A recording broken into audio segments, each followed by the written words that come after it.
Com luz, Diana. Amanheceu na Califórnia. Audio. Una disculpa, pensé que era 1h30 entre las dos sesiones. Entonces... Bom dia agora. Ahora sí te vemos. Bienvenidos a todos y todas quienes están aquí. Voy a comenzar a grabar. No puedo. Yo lo estoy haciendo, no te preocupes. Ok. Ya. Bien. Entonces, pues, bienvenidos a los que nos están acompañando ahora. Creo que tuvimos una conversación muy rica ahorita en la primera sesión y pues me va a alegrar mucho saber pues ahora cómo seguir con este segundo enfoque que tiene más que ver con dimensiones terapéuticas, espirituales y sociales de las plantas sagradas. Y como segunda sesión tenemos a Jorgelina Reynoso, a Ligia Platero y a Vicente Torres Lezama. Desafortunadamente Sara Giza no pudo estar con nosotros hoy. Y pues cada quien va a tener 20 minutos para presentar sobre su trabajo y ya con la esperanza de tener una hora casi, más o menos, para poder platicar sobre las ponencias. Pero quisiera como pues a manera de introducción y para presentar esta mesa, creo que para Alena Caicedo, para Sala Goulart y para mí, como investigadoras que también estamos abordando diferentes aspectos de lo que ahora es el contexto transnacional en torno a las plantas sagradas, ¿no? Ahorita en la mañana estábamos escuchando de manera muy puntual sobre Uruguay, pero ahora estos presentadores nos van a dar un panorama un poco más hemisférico. Y creo que una de las cosas que tenemos que ir valorando es cuál es la importancia de estar debatiendo este tema desde América Latina y desde investigadoras e investigadores de América Latina. Creo que nuestro posicionamiento aquí es importante. Yo crecí dentro de una familia que me expuso mucho al interés que tenía la comunidad psicodélica en Estados Unidos, en Europa. Ha habido una dominación bastante fuerte, se puede decir. Ha habido un impacto algo eurocéntrico en muchas de estas conversaciones cuando las vemos de manera global, ¿no? Entonces, creo que es muy importante marcar esto. De dónde provienen estas conversaciones, de dónde provienen estas investigaciones. Y de cierta forma, creo que una de las cosas que han pues salido ahora con la pandemia es pues de qué manera estas búsquedas espirituales, estos intereses por tratamientos alternativos a un montón de padecimientos, de qué forma se van a quizás van a tener más peso, ¿no? Y sí ha habido una conversación interesante durante estos meses de la pandemia. De cierta forma, pueblos originarios, muchos pueblos originarios que están preocupados por esta coyuntura, ¿no? Por el hecho de que algunos buscadores siguen yendo a las comunidades o siguen buscando a los chamanes a pesar de que estemos en contingencia. Entonces hay un montón de temas que han salido en estos meses y pues sin más, quisiera abrir esta mesa y pues ir pensando, ¿no? en qué tipos de preguntas podemos ir generando en estos primeros 40 minutos, hora o primera hora de conversación. Bueno, no tenemos una secuencia, no sé si Jorgelina, Ligia o Vicente, si quisieran presentar primeramente o quién quiere ir primero. ¿Quién se elige? A ordem é a Jorgelina, Lígia e Vicente. Sí. Podemos seguir nessa ordem? Si quieren, sí. Entonces, Jorgelina Reynoso, no tengo una biografía, una semblanza para ti. Si quisieras presentarte, por favor. Ok. Bueno, estudié la licenciatura, la maestría y el doctorado en la Escuela Nacional de Antropología e Historia. Mis temas de investigación son antropología del cuerpo, concepciones de la persona y las energías vitales dentro de los otomíes, el chamanismo y las plantas sagradas dentro de los otomíes. Voy a compartir pantalla. ¿Me pueden decir, por favor, Sí, si lo pueden ver? sí, ahí está. ¿Pueden verlo? Ujú, sí lo Ok. podemos ver. Bueno, entonces comienzo. Les voy a presentar esta ponencia que lleva por título Diferencias ontológicas entre la planta sagrada de Santa Rosa y la cannabis.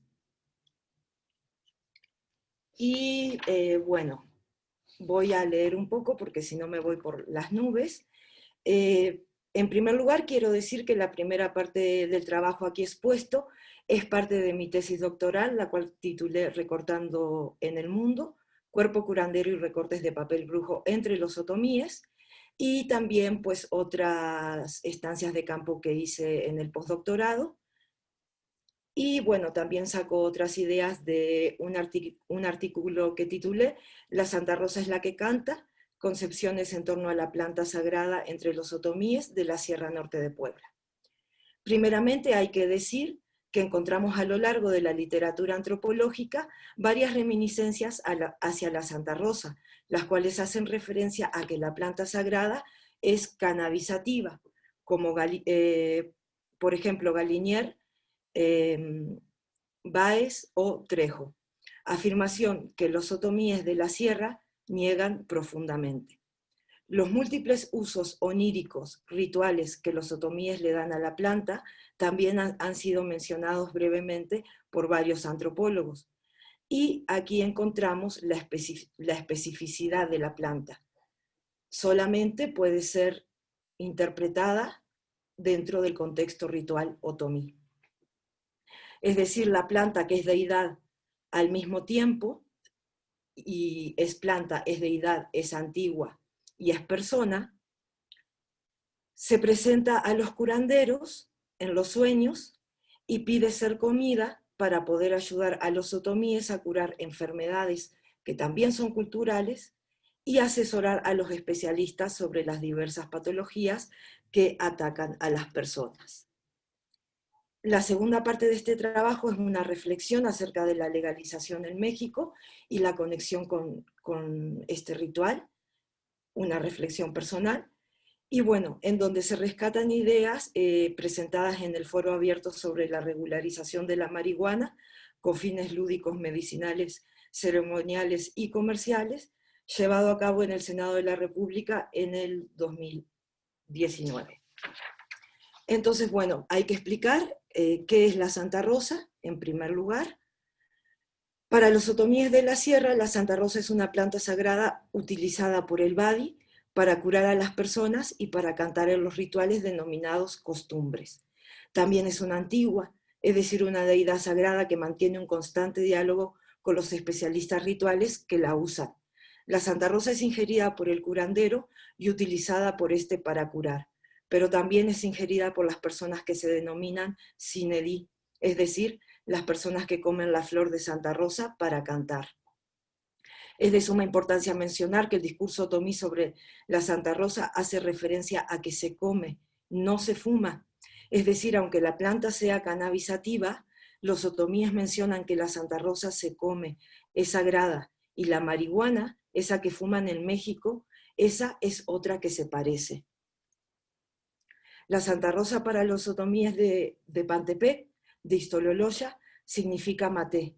Es una planta que canta a través de las personas que son elegidas, por lo cual, razón por la cual, aunque dentro de la literatura antropológica la planta sagrada ha sido catalogada como cannabis, para los otomíes no es así bajo ningún concepto.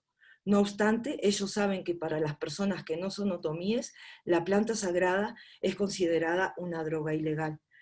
Varios curanderos que la usan han tenido problemas con las autoridades, razón por la cual hay veces que los curanderos prefieren no hablar de dicha antigua. En el discurso otomí las diferencias entre la Santa Rosa y la cannabis son claras. Al respecto, un curandero de Istololoya nos menciona: si como marihuana me vuelvo loco. Dicen que la Santa Rosa es marihuana, pero ¿cómo va a ser así? Mira, dicen que todas las personas tenemos 7 personas parecidas en el mundo. Con las plantas es igual. Hay plantas que se parecen a otras, pero no es la misma. La Santa Rosa tiene 7 hojitas. Cuando es chiquita la planta y cuando es grande tiene 5. La marihuana siempre tiene 5 picos, no cambia. La marihuana te vuelve loco y la Santa Rosa te da fuerza y te hace estar tranquilo, te abre la mente. Por eso puedes pensar bien cuando la comes.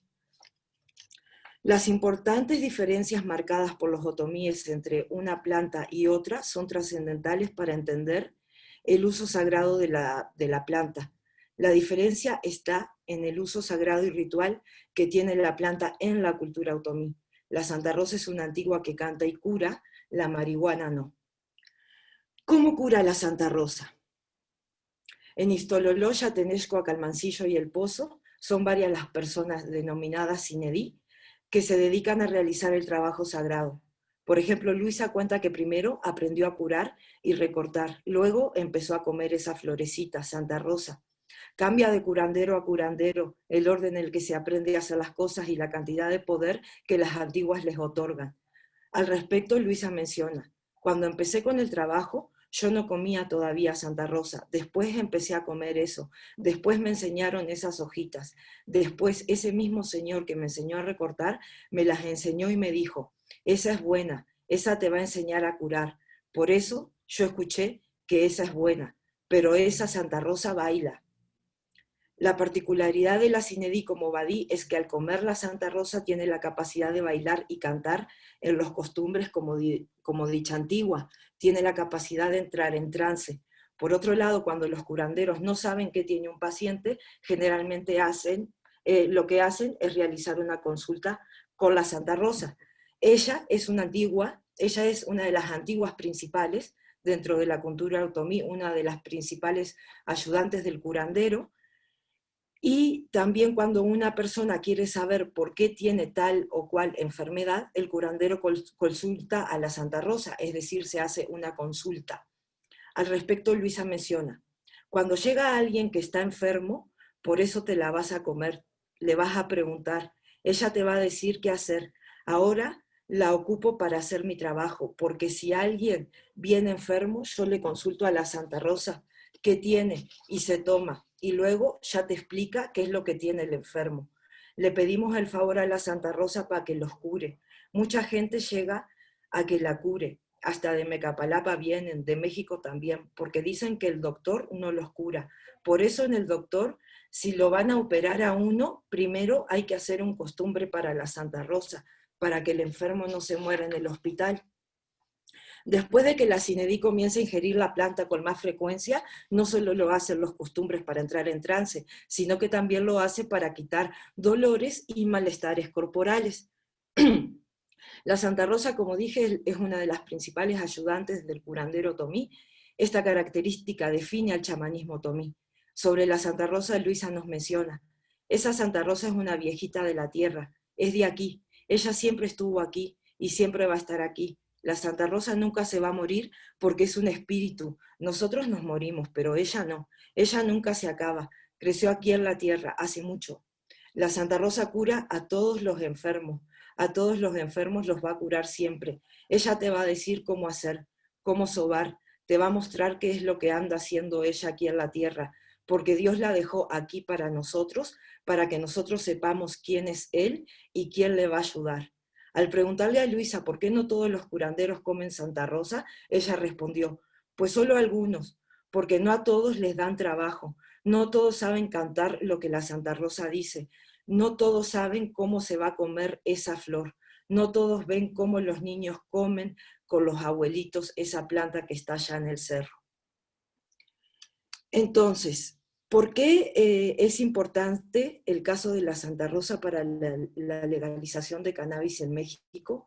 Y más todavía lo que estamos, en el contexto que estamos viviendo en estos días. Este caso etnográfico nos muestra la importancia sagrada de la planta en un país multicultural como México, el cual debería de ver los usos culturales que tiene en su territorio.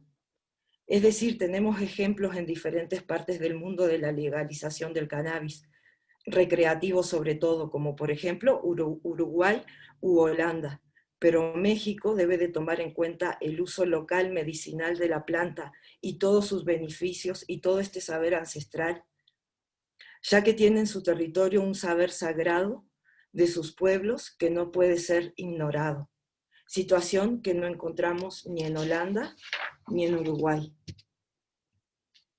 México debe de tomar en cuenta, por supuesto, otros modelos de legalización ya existentes, también el caso, por ejemplo, de Barcelona en España, pero sin perder de vista las diferencias ontológicas del territorio y la cultura que la usa. Una de las características de un país como México es su diversidad cultural y su saber tradicional.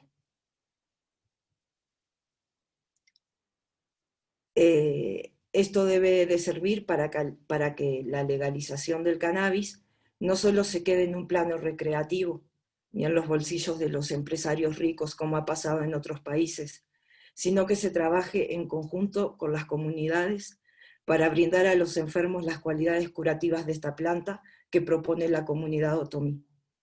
Este saber ancestral no debe ser ignorado y su uso ritual es muy importante para la salud.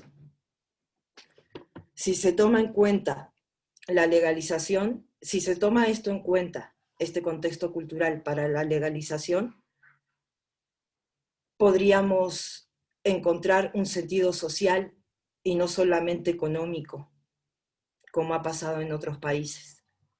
A su vez, si tomamos en cuenta el uso cultural de la planta, podría otorgarse a las personas que la usan para curar un permiso de cultivo y portación de la planta, y ya así no serían perseguidos por la policía como ha pasado hasta ahora.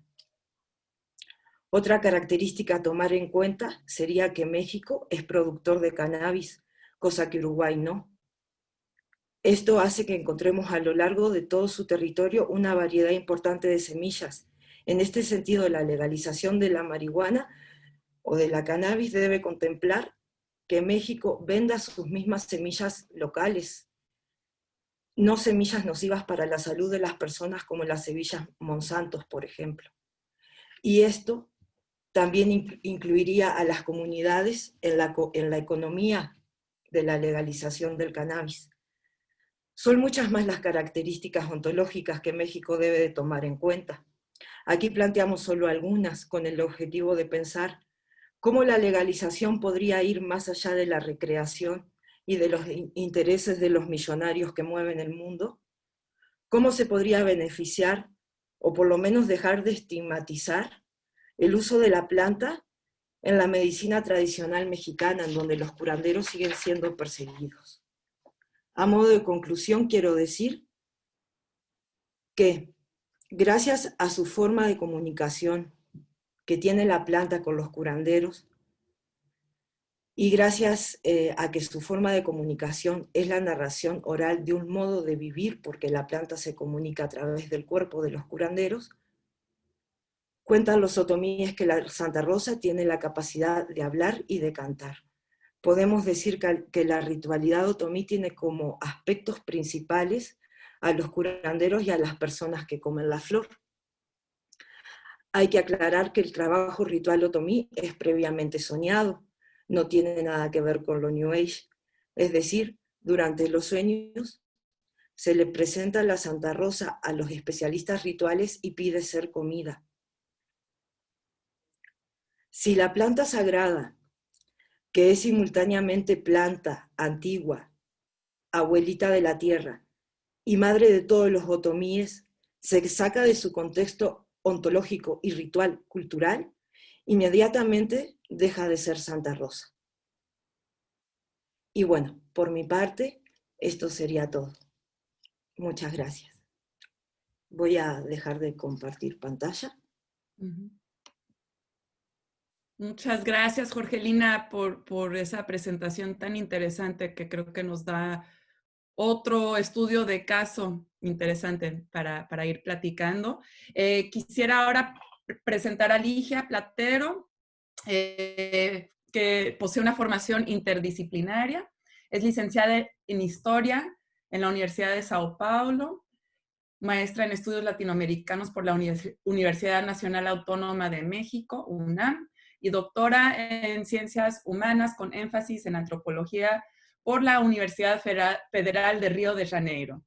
En 2018 defendió la tesis Reinvenciones Daimistas, una etnografía sobre la alianza entre una iglesia del Santo Daime y el pueblo indígena Yawanawá-Pano.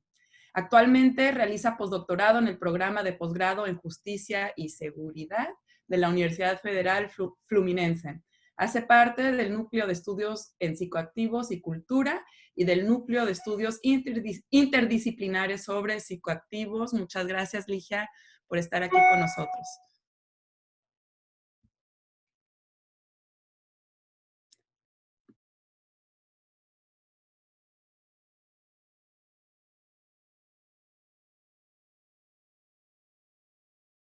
Aquí te vemos.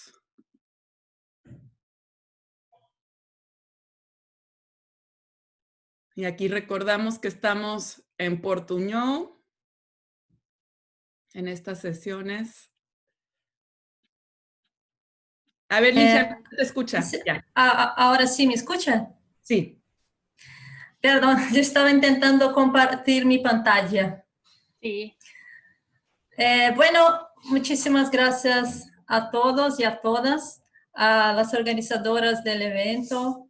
Muchas gracias por recibirme aquí.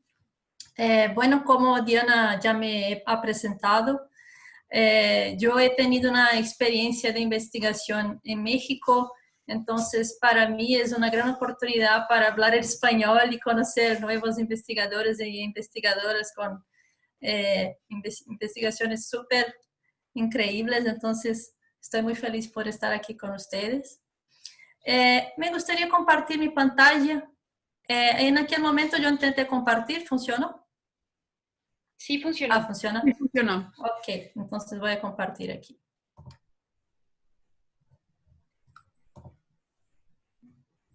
Un momento. ¿Sí está? Sí.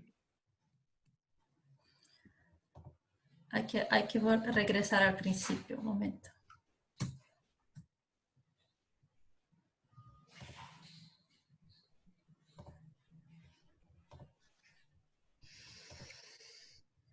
Bueno, ahora sí. Ahora sí.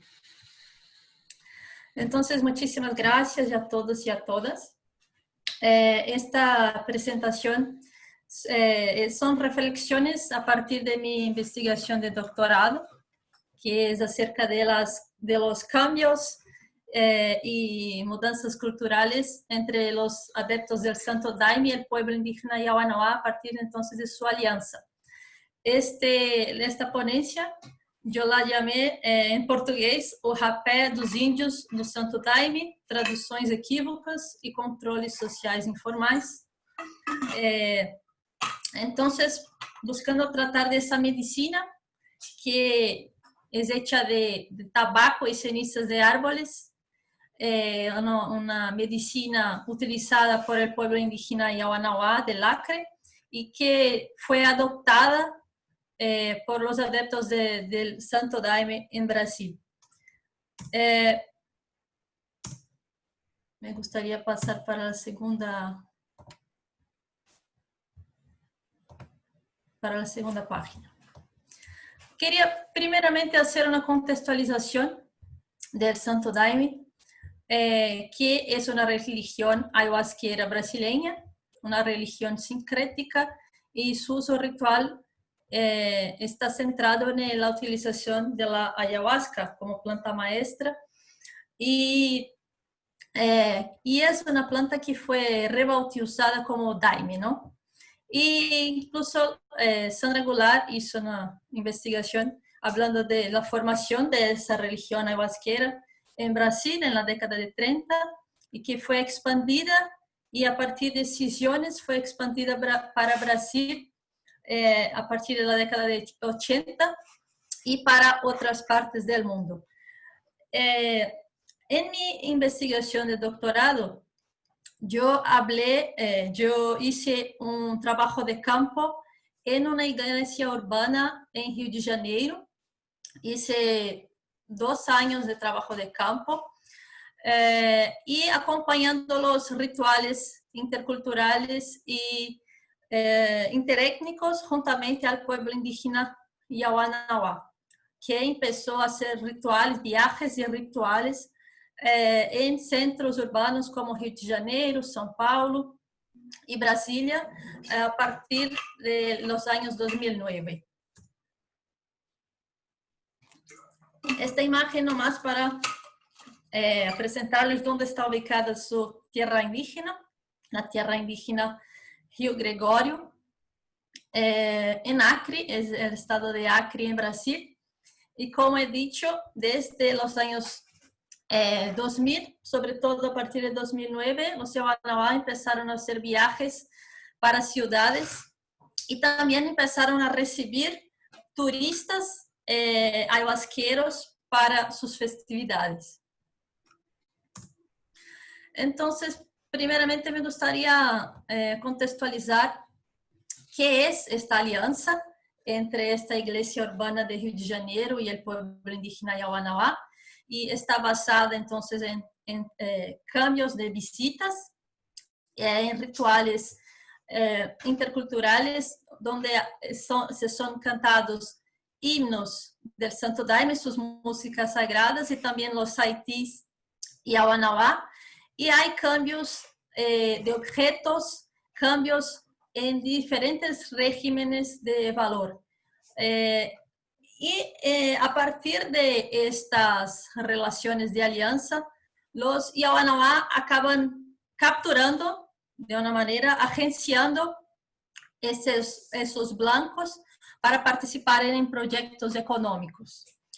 Y para los adeptos del Santo Daime, hay la adopción de las llamadas medicinas de la floresta, entre ellos el rapé, pero también otras medicinas como el cambó y la salanga. Pero hoy me gustaría hablar un poco de rapé, y nomás para decirles, estas fotos que están aquí fueron sacadas en la iglesia Céu do Mar en Rio de Janeiro, donde los dirigentes están ahí en una performance de estos rituales interétnicos, donde se usan muchos objetos como estos cocares y los braceletes y el arte indígena como parte de un performance para convertirse en indígena. Y algo muy importante es compartir las mismas medicinas como una forma de compartir sustancias, y así de esa manera los Yawanawá consiguen capturar y domesticar el otro a partir de esa aproximación corporal y la aproximación en sus cantos. Bueno, el rapé, esa medicina utilizada entre los Yawanawá, que es hecha de tabaco y cenizas de distintos árboles, como el mulatero y entre otros. Y para los Yawanawá hay toda una llamada ciencia de la floresta Yawanawá para hablar del rapé.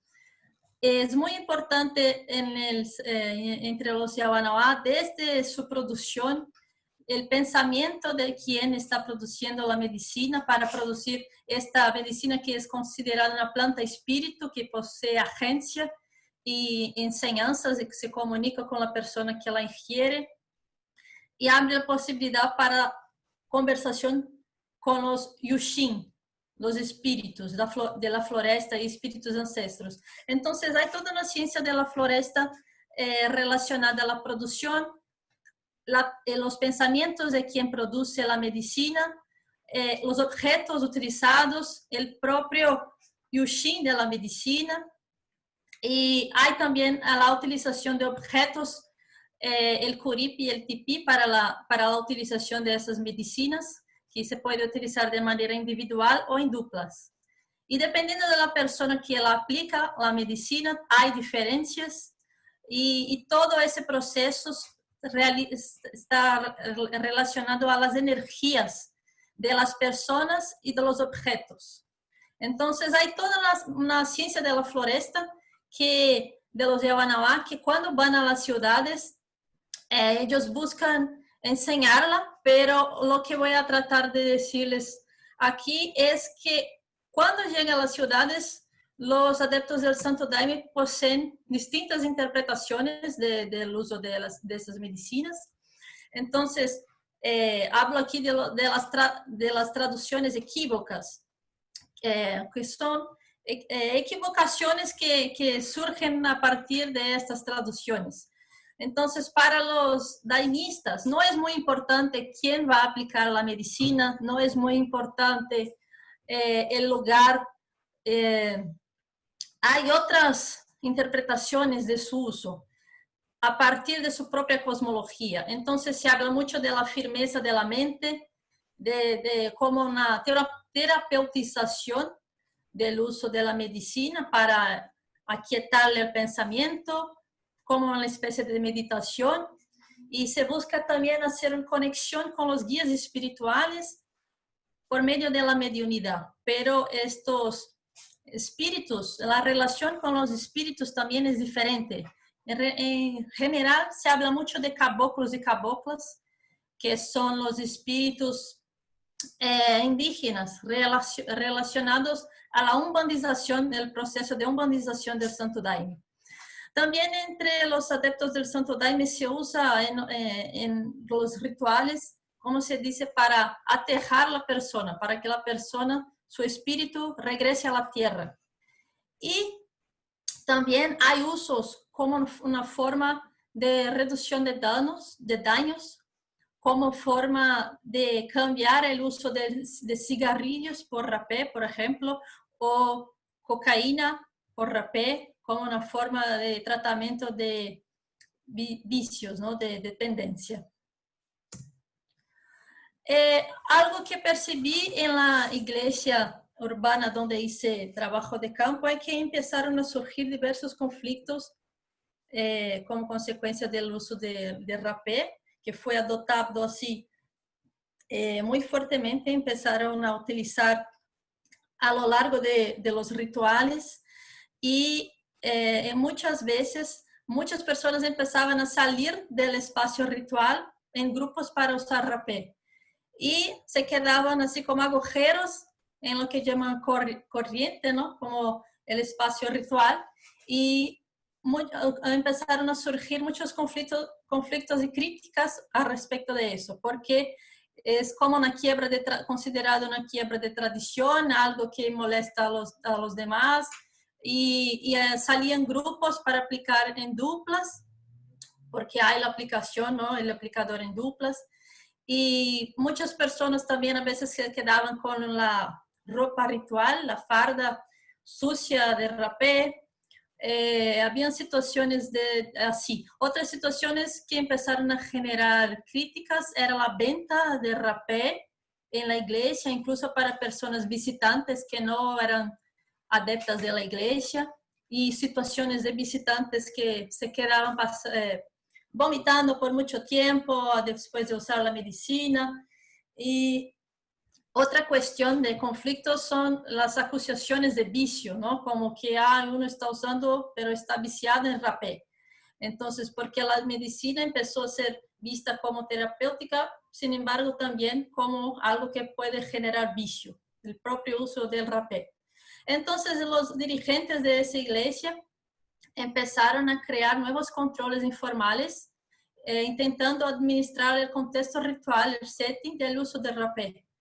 Entonces, en los rituales se decía que para usar el rapé, las personas solamente podrían salir en un himno y en el espacio de un himno, salir, pasar individualmente con el aplicador individual y regresar. Y también fue creado un grupo, que a principio era un grupo de WhatsApp, que se llamaba Santas Dietas, que parecía, eres como un grupo de tratamiento de dependencia, que se hablaba de varios tipos de dependencia, y una de las cuestiones era no, a lo largo de la semana no usar rapé y solamente utilizar el rapé en los fines de semana cuando hay los rituales en la iglesia. Entonces empezaron a surgir diversos nuevos controles rituales del uso del rapé. Algo muy interesante que no he dicho es que una vez yo hice una entrevista con Padrinho Alfredo, que es una gran lideranza del Santo Daime, expansionista actualmente, y él ha dicho que antes de la llegada de los Yawanawá y de los otros pueblos indígenas, como los Achaninka y los Joniquín en las ciudades, ellos ya utilizaban el rapé, pero era un rapé distinto. Incluso el padrino Sebastián utilizaba un rapé distinto que no tenía cenizas de árboles, tenía hierbas y era utilizada sin los aplicadores y nomás aspirado para dar fuerza en el trabajo en el campo y para tratar de enfermedades nasales. Entonces, la adopción de rapé de los indios del Santo Daime fue un cambio incluso en la manera que el rapé pasó a ser utilizado en el Santo Daime, ya que ya existía el rapé, pero ahora con la alianza con los pueblos indígenas, sobre todo los Yawanawá, la medicina pasó a ser vista como una planta maestra, como una planta espíritu. Y para hablar unas reflexiones finales, la adopción del rapé hace parte de un proceso de reinvención de la tradición del Santo Daime en esta iglesia como consecuencia de la alianza con el pueblo indígena Yawanawá. Y existe esa performance ritual de convertirse en indígena, como una forma de convertirse en pariente de los Yawanawá. Ser aliado también tiene esa connotación de ser pariente. Y en estos rituales los Yawanawá vienen capturando personas que son agenciadas para trabajar, ayudarles en proyectos económicos, sea de venta de arte indígena en las ciudades o en otro tipo de proyecto económico que pueda surgir. Bueno, para finalizar, veo que como efectos políticos de esta alianza y del uso del rapé, se ve en los indígenas como origen de la religión del Santo Daime. Entonces hubo una transformación en la forma de ver su propia historia, la historia del Santo Daime, y hay el fortalecimiento político de los pueblos indígenas en medio a la red ayahuasquera brasileña y eso también tiene su consecuencia en otros países, ¿no? Ya que hay toda esa cuestión de la expansión del Santo Daime en el mundo y también de los Yawanawá que hacen también sus viajes en comitivas para otros países como Estados Unidos, México y otros en Europa. Bueno, aquí me quedo. Muchas gracias por la oportunidad y ojalá sigamos cambiando informaciones y muchas gracias. Muchas gracias, Ligia. Súper interesante la presentación, la presentación. Vamos a seguir platicando en cuanto terminemos con nuestro último ponente, Vicente Torres Lezama. Bienvenido. Vicente Torres es antropólogo quechua, maestro y doctor en antropología social por la Universidad Iberoamericana de México. Entonces, todos han pasado por México, que se me hace interesante en sí. Dice algo de los centros de estudio. Y profesor de pre- y posgrado de la Universidad Nacional de San Antonio Abad del Cusco, orientado al estudio de pueblos originarios, fiestas, peregrinaciones y rituales conexos en el sur andino de Perú. Muchísimas gracias, Vicente Torres Lezama, por acompañarnos. Muchas gracias también por haberme permitido ser parte de este congreso y principalmente este simposio. Gracias, Diana, Sandra, Alena. por permitirnos compartir un poco de lo que nosotros venimos trabajando. No sé si se puede visualizar ya la pantalla que estoy compartiendo. Y se ve. Muchas gracias. Yo voy a tratar de presentar algo muy breve y rápido también de este tema que tiene que ver con la coca, el cigarro, las bebidas alcohólicas, que a veces son vistos todavía hasta hoy por los pobladores como fuerza y también como protección, principalmente en una peregrinación, una de estas peregrinaciones bastante conocidas en el Perú, que se localiza en una comunidad de Mahuayani, en el distrito de Opongate, el mismo que se encuentra en una provincia de Quispicanche y el departamento de Cusco, Perú, ¿no? Entonces esta comunidad está entre 4.050 metros sobre el nivel del mar y el santuario pues se encuentra a 4.600 metros sobre el nivel del mar aproximadamente. Y la temperatura en el santuario varía en un rango de 10 grados centígrados a mediodía y hasta 10 grados centígrados durante la noche, hasta menos 10, perdón.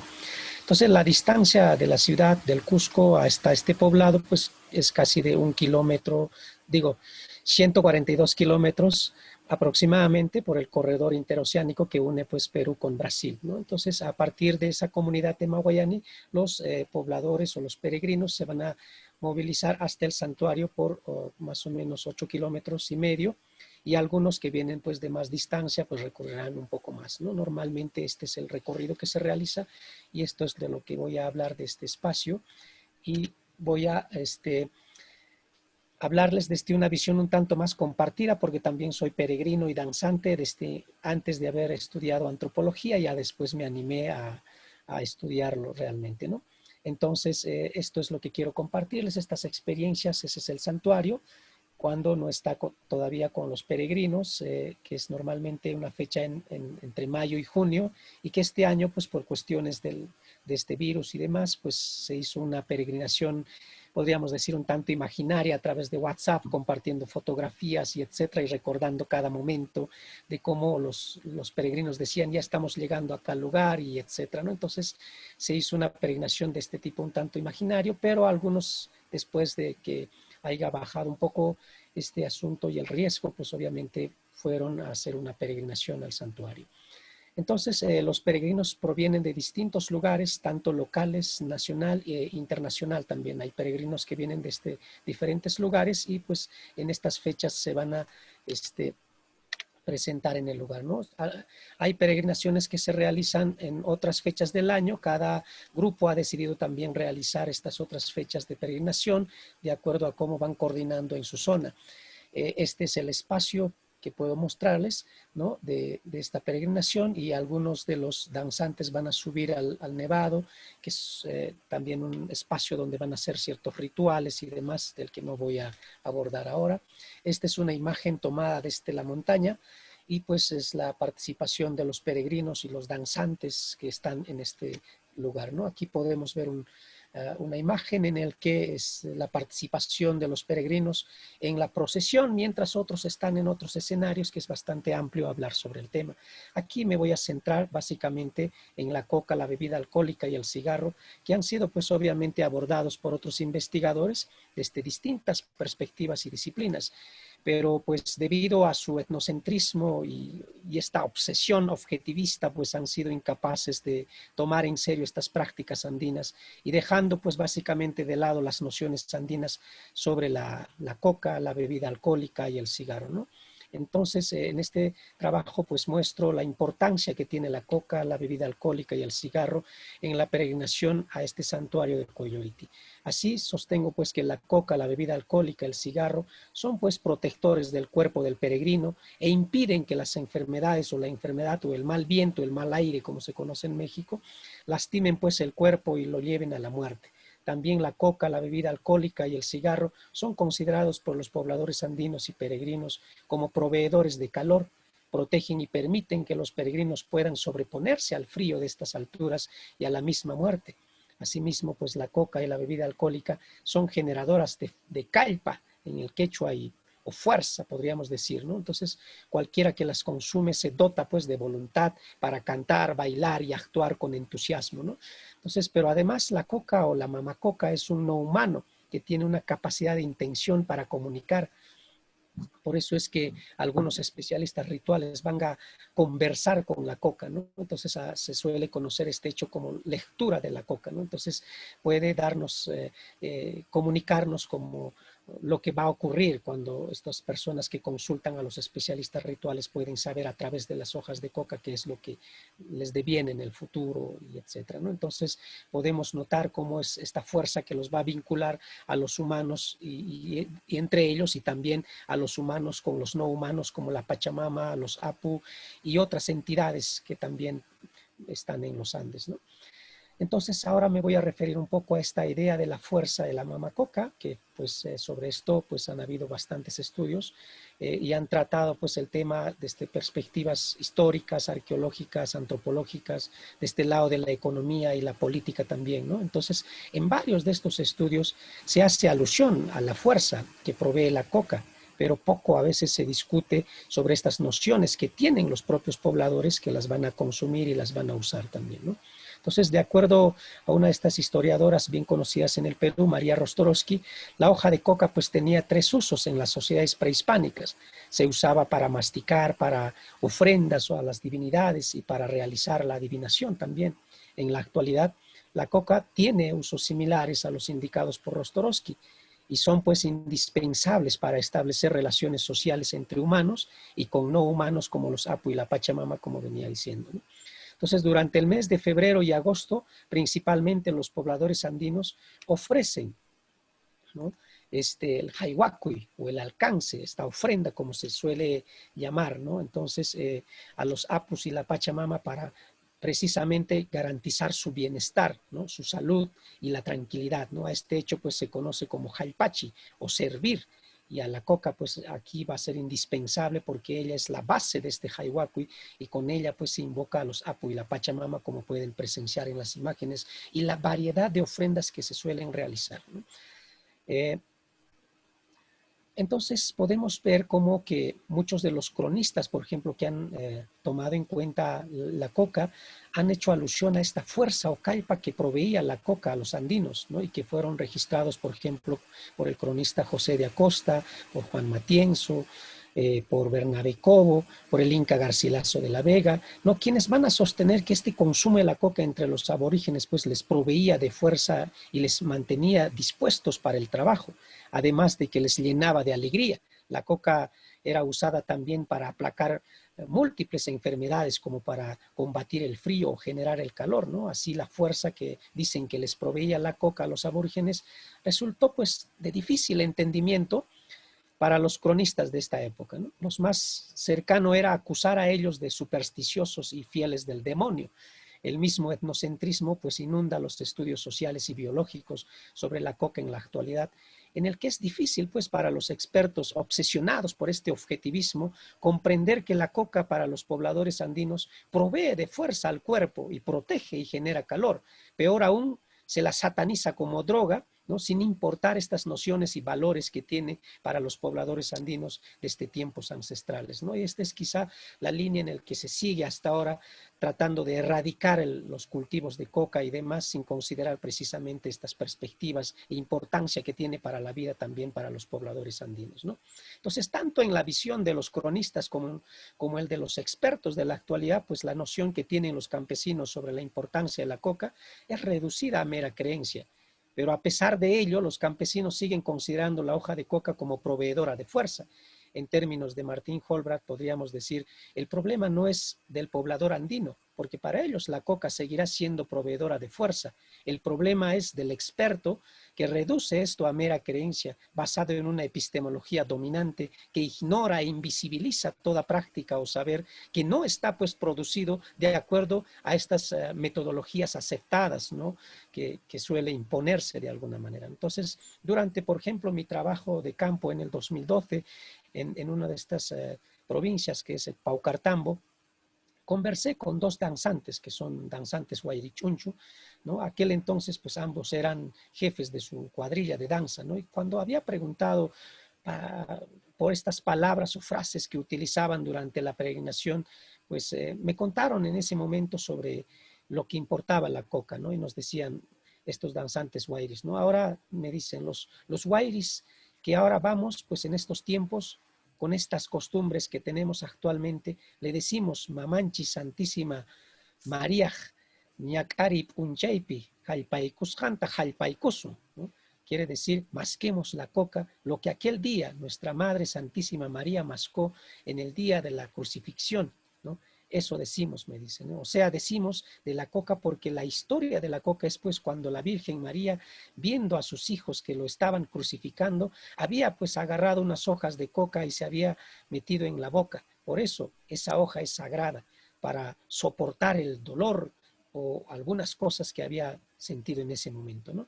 Eso es lo que me decían los peregrinos, ¿no? Entonces, un relato similar también, pues, Catherine Allen va a recoger en este poblado de Sonco en la década de los 70, y esto es algo que yo recojo recientemente, ¿no? Que van a contar que los pobladores de Sonco, que hacen la jalpa o la masticación de coca, fue pues inventada básicamente cuando la Santísima María, nuestra Madre, perdió a su hijo, deambulando, desorientada por su dolor, ¿no? Cogió distraídamente unas hojas de coca, las masticó y descubrió que aliviaban su dolor, ¿no? Entonces, del mismo modo, otros investigadores que han trabajado el tema también han sostenido en esa línea, ¿no? Entonces, en la perspectiva de los danzantes y en estos testimonios recogidos por Allen y por otros investigadores también, no solo los humanos pues hacen la jalpa o mastican la coca para calmar su dolor y dotarse de fuerza, sino también la Virgen María, ¿no? Ella usó la coca para soportar el dolor que sentía por la muerte de su hijo, pero además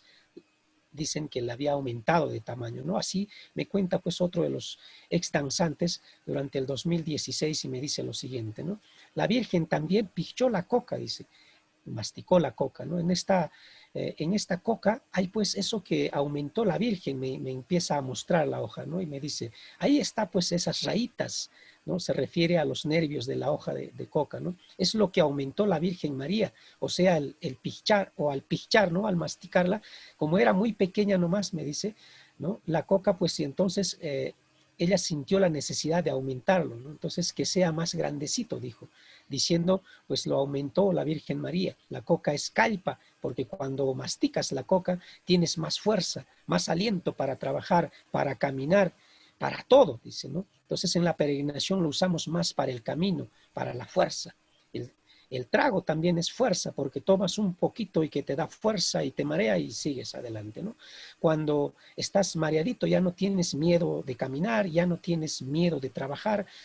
Y igual el cigarro es un jamasaire, dice, ¿no? Que para los peregrinos que utilizan este término para referirse al cigarro, que es más bien el que va a ahuyentar los malos vientos, por ejemplo, ¿no? Entonces, no solo pues los humanos van a pichar o masticar la hoja de coca, sino también pues como vemos ya las divinidades como la Virgen María, por ejemplo, un poco vinculando con el cristianismo, ¿no? Ya puede incluso masticar la hoja de coca, además ha tenido la capacidad de poder modificarla. Este hecho también pues se da con este jalpachi o ofrenda que se les ofrece a los Apu y la Pachamama, entidades no humanas antropomórficas que constantemente son invocadas pues por los pobladores con quintus de coca, que son una cantidad de hojas de coca que pueden tomar los pobladores o los peregrinos, ¿no? Para proteger su viaje o bendecir su actividad. Además, el testimonio pues, de estos danzantes se asemeja pues, a las citas de los cronistas en lo referente a esta fuerza que provee la coca y el trago, ¿no? Consecuentemente, hay una pues, continuidad en lo que respecta a la fuerza que provee la coca y la bebida alcohólica. Cuando pregunté a los peregrinos, ¿para qué era buena la coca? Me respondían en breve, es para el cansancio, para seguir caminando. Así la coca pues permite aplacar el dolor, reanimar la fuerza de los humanos y no humanos, en este caso los Apu, la Pachamama, incluso la Virgen María, ¿no?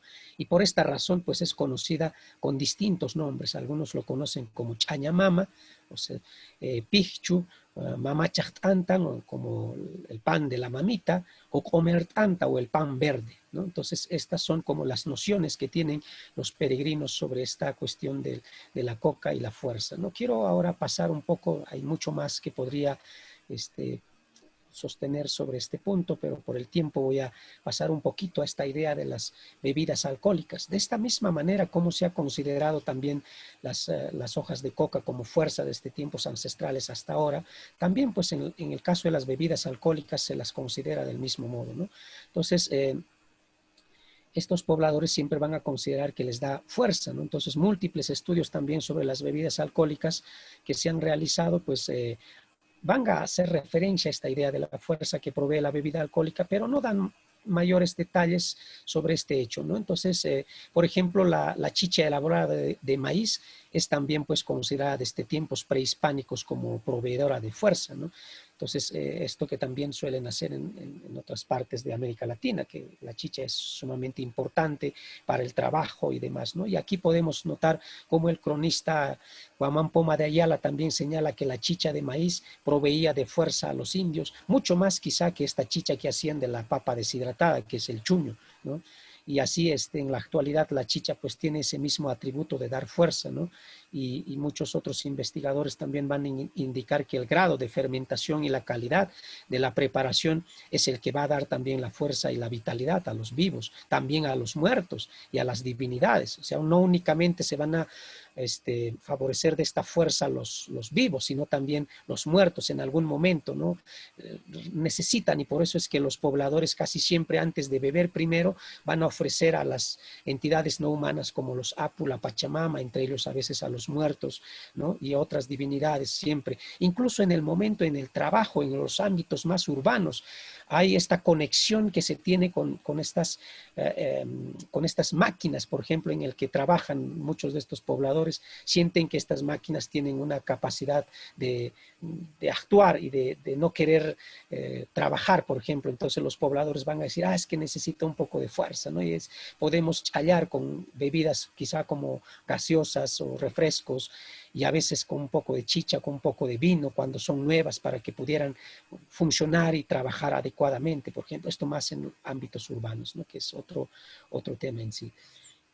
Entonces, pues podemos notar que uno de los informantes, por ejemplo, de una de estas investigadoras, ¿no? Que es Mariana Montiveller, va a indicar que la buena chicha pues es acogedora y va a llenar de energía y fuerza para el trabajo, ¿no? Entonces, pues ella sostiene que la chicha es la bebida que aporta la energía necesaria para culminar el trabajo con éxito y alegría. Sin embargo, pues la introducción de nuevas bebidas alcohólicas como el aguardiente de caña, el anisado, la cerveza, el vino, el alcohol metílico a veces bajado de grado con un poco de agua o con algunas hierbas, ¿no?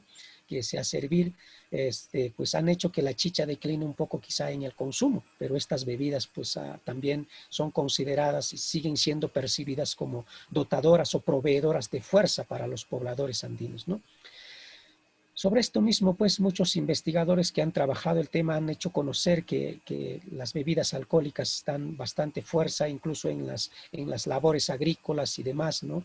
Y así pues también en la peregrinación. Entonces, los runas, estas personas que consumen bebidas alcohólicas para dotarse de fuerza durante el trabajo y también para reanimar su fuerza durante el recorrido, a veces que realizan a manera de descanso, tratando de hacer el linderaje, por ejemplo, ¿no? De hacer reconocer los límites de los territorios, pues se van a usar mucho también en ese recorrido que hacen, así como también se hace en la peregrinación. Entonces, la bebida alcohólica pues viene a ser un revitalizante para los pobladores y por ello pues suelen conocerlo comúnmente como calpa o ánimo, ¿no?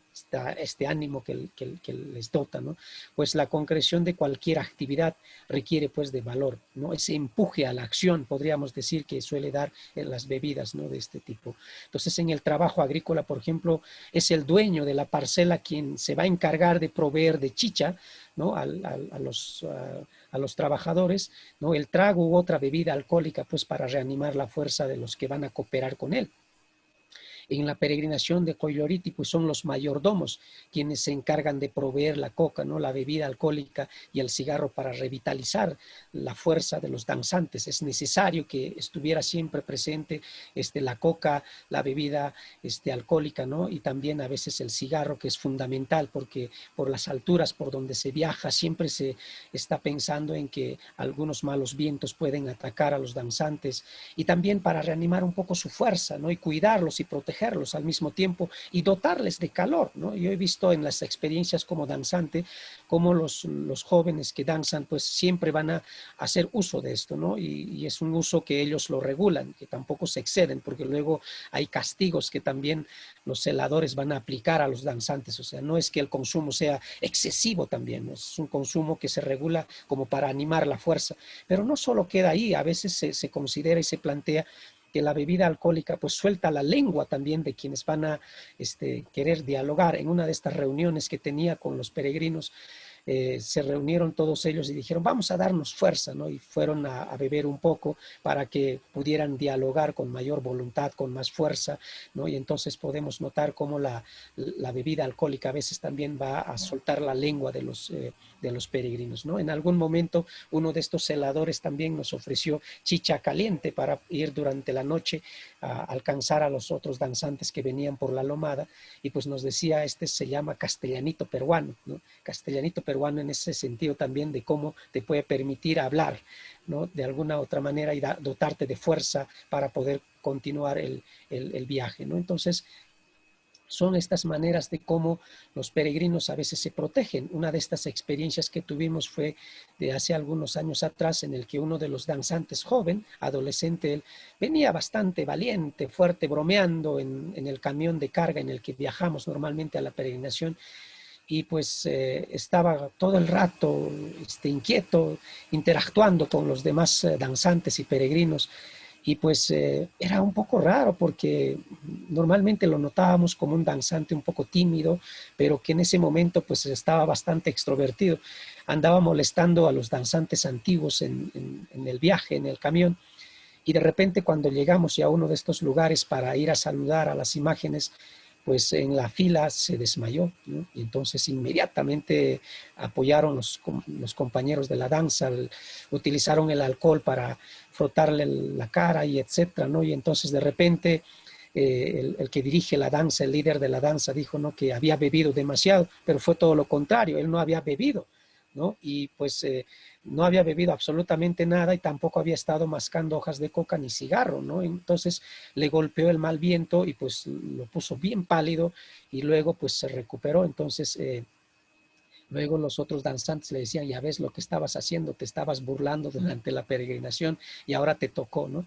Y esto mismo pude presenciar en otras experiencias que tuvimos, pero esto sería largo de contar y creo que el tiempo es limitado como para poder conversar de todo esto. Muchas gracias por haberme escuchado y pues aquí algunas fotos de la peregrinación, yo aquí como danzante también, y en nuestra lengua dice pues tinkunanchiscama tinkumasikuna, hasta otro momento cuando podamos encontrarnos.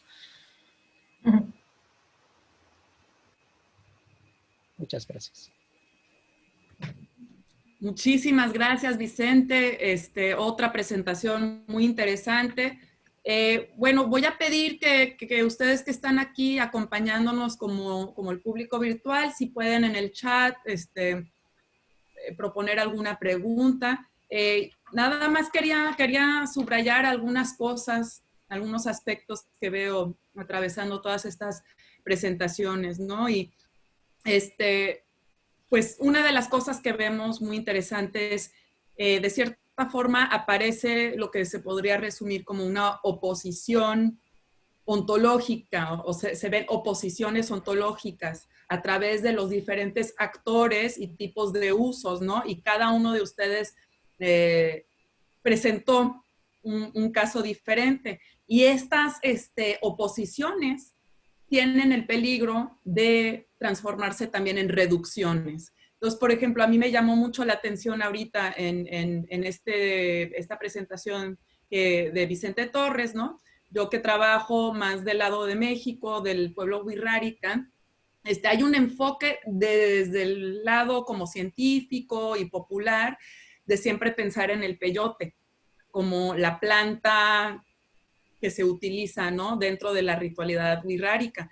Pero como menciona Vicente, en realidad cuando uno conoce un poco lo que son las tradiciones y las ceremonias, sabemos que el tabaco y que las bebidas alcohólicas y otras plantas además forman parte de, entonces como utilizando un poco lo que mencionó Ligia, ¿no?, la floresta, ¿no?, lo que son las plantas hermanadas que se usan en un conjunto y que han tenido sus cambios. De la misma forma, se han introducido nuevas bebidas alcohólicas. En algunos casos ya estamos hablando de cervezas comerciales, ¿no? Y hay todo un debate ahí, ¿no?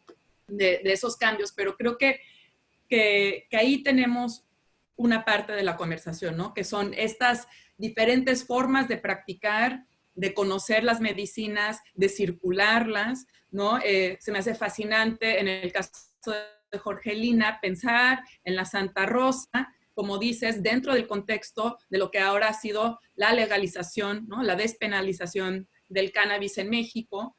Y por un lado, una cosa que me gustaría preguntarles a los tres es esta parte, ¿no? de lo que es la producción de estas plantas, ¿no? Cómo se siembran, cómo se cosechan dentro de estas comunidades de forma más tradicional y de qué forma eso está siendo cambiado ahora que hay una demanda más fuerte.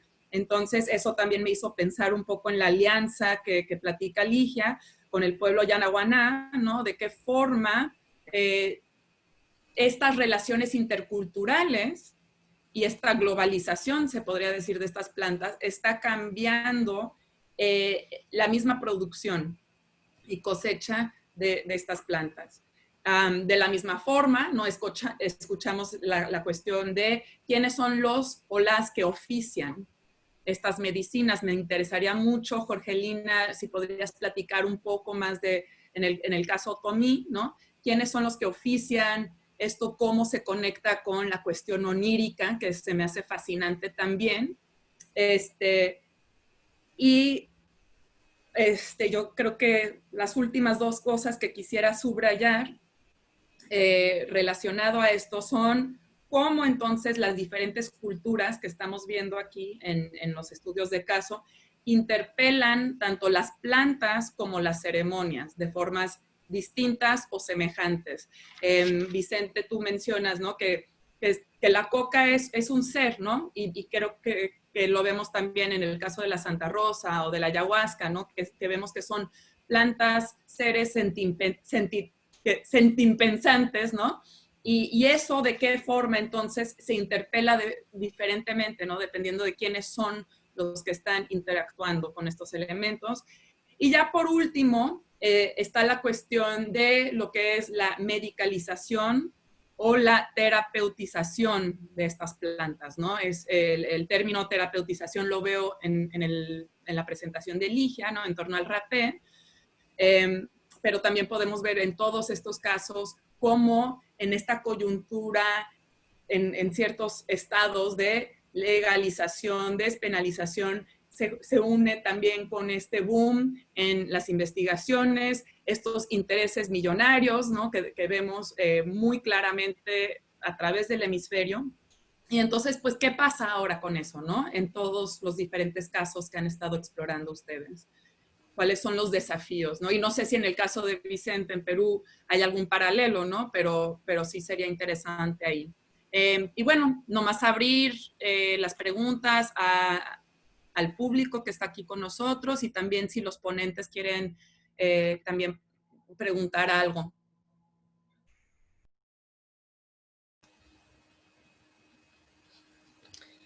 Eu quero perguntar e fazer algumas observações. Posso começar? Estão me ouvindo? Bom, parabéns, né, aos apresentadores, aos ponentes, né? Ótimas apresentações. O trabalho da Lígia já conheço há mais tempo, mas também eu tenho um comentário para fazer. Vou começar pela ordem, né? Então, é muito interessante, Jorgelina, espero que você esteja me entendendo, estou procurando falar devagar, tá? Falando em português. Então, muito interessante essas informações, né, etnográficas que você nos traz sobre a Santa Rosa, né? E sobre essas diferenciações, não só de usos, mas de concepções de uma planta que a partir de um ponto de vista, né, de uma concepção da nossa sociedade ocidental, né, e de uma perspectiva científica, né, da ciência, uma das grandes representantes, né, da sociedade ocidental, pode parecer a mesma. Então, isso lembra até certo ponto, porque os contextos também têm as suas diferenças, né, uma discussão interna que se faz dentro do contexto das religiões sincréticas ayahuasqueiras brasileiras, né, entre a cannabis, né, e a sacralização da cannabis dentro do ICEFO, né, um dos grupos dessas religiões ayahuasqueiras, né, que aí a planta, como se sabe, vai ser designada por esses religiosos, né, de Santa Maria, né. Pontualmente, se você puder explicar um pouquinho mais, é muito interessante essa diferenciação que os seus interlocutores de pesquisa trazem sobre essa questão de que a Santa Rosa é diferente da marihuana, porque a marihuana se fuma e a Santa Rosa se come. Né? Eu fico muito pensando nesses significados, porque quando a gente fala de todas essas plantas, né, principalmente nesse contexto desses outros povos que não, né, originalmente estavam envolvidos, né, por essas lógicas da nossa sociedade moderna, complexa, o uso dessas plantas está muito ligado a uma série de concepções que envolvem os sentidos, sabe, humanos, né? Então, a palavra, né, o comer, né, o olfato. Então, eu acho que isso é bem importante. E barulho aqui, desculpa. E aí, eu acho que a sua apresentação, ela traz para a nossa discussão do simpósio, ela é bem importante, assim como outras, mas porque ela se liga a um tema, né, que é fundamental aqui no nosso simpósio, na proposta desse simpósio, dentro da ALA, né, que é a Associação Latino-Americana, que é essa questão da gente pensar, que aí já fazendo link para as discussões finais de amanhã, né, a gente pensar aqui, não que a gente vá propor, né, para o mundo isso, mas pensando, como somos pesquisadores que há muito tempo nos detemos sobre essas temáticas, essas questões, e todos aqui, né, de diferentes formas, mas temos um ponto em comum, pelo menos, de sermos antiproibicionistas, né, quer dizer, de nos colocarmos contra modelos regulatórios de plantas, substâncias, né, derivados feitos dessas plantas que sejam puramente repressivos, né, mas há aí em aberto toda uma discussão de que novos modelos regulatórios, né, que seriam